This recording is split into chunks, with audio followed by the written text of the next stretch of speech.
Hello everyone and welcome to another video. Now you may remember the video I did a couple of weeks ago where we took a look at a graphics card that wasn't quite what it seemed, in that what I ordered wasn't what turned up. I actually ended up with an Nvidia NVS 315 card when I ordered an RX 460 for a pretty unbelievable price. In fact, I sort of knew what I was going to get before it turned up, but for the fun of it I ordered it anyway.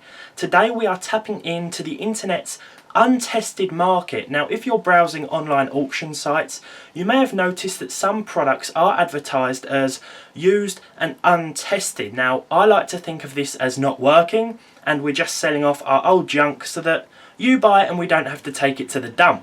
Now, of course, this isn't true in all scenarios, and I have actually found some pretty decent bargains this way. Now, this applies to GPUs, CPUs, desktops, laptops, pretty much any sort of hardware that you might find online used. And today we've decided to go down the laptop route, and I have ended up with this. An apparently untested Lenovo G50 laptop that also apparently only has one owner from new.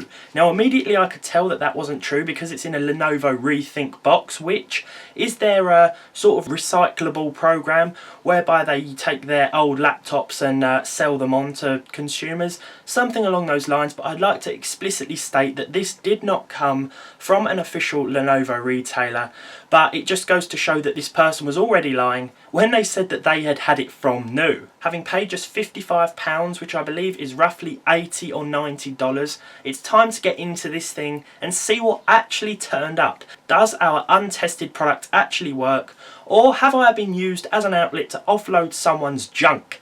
Let's find out. So let's get this thing out of the box. As you can see, it was pretty neatly packaged with the laptop right in the middle there underneath some tight plastic wrapping, and the charger placed just in the side there.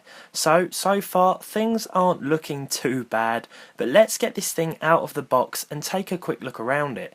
So as you can see, there are a few marks and scratches here, nothing I wouldn't expect from a used laptop, but of course just because it looks okay on the outside doesn't mean that it actually works or runs well on the inside. It's nice to see that it's also got its original plastic wrapping around the screen, so hopefully this thing hasn't been used too much. The keys are still also intact and they're all remaining, so it looks like this thing has been treated pretty well, or so I thought up until we tried to turn it on.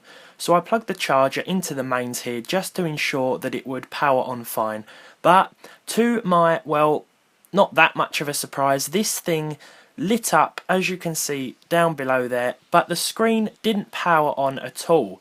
Now you may think it's just a screen error, so I actually tried plugging it into an external monitor, but it seems that there weren't any fans spinning and I couldn't hear any noise coming from this thing. So before I took it to an expert to take a look, because I'm not so great when it comes to diagnosing laptops, I decided to open it up and check that everything was still there.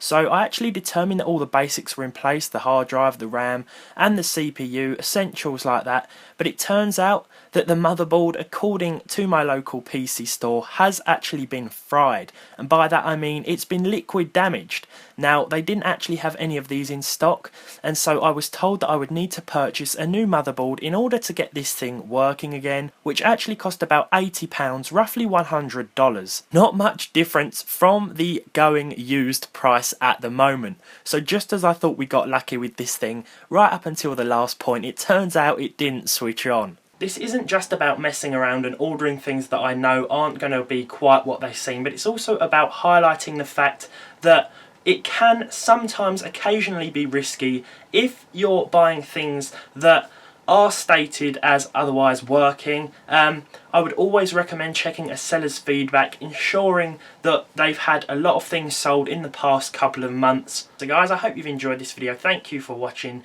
this second episode in the new mini-series, and hopefully I'll see you all in the next video.